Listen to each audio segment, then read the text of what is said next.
এই দরজাটা বা এই বাড়ির এত দামি দামি জিনিসপাতি লাগানো হয়েছে, যেটা একটা মানে বিদেশি বাড়ির থেকে কোনো দিকেই কম না।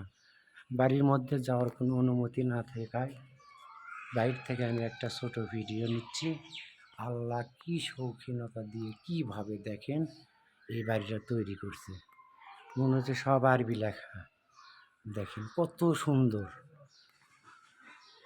এইরকম যদি শৌখিনভাবে আপনারা বাড়ি করতে চান, অবশ্যই এই লোকের কাছ থেকে বা ইঞ্জিনিয়ারের কাছ থেকে আপনারা যদি মানে দেখে নিয়ে করতে পারেন, অনেক ভালো হবে।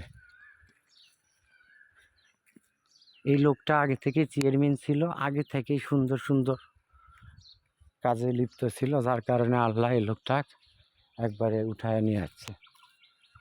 আমার কাছে খুব ভালো লাগছে, তাই ভিডিওটা Likey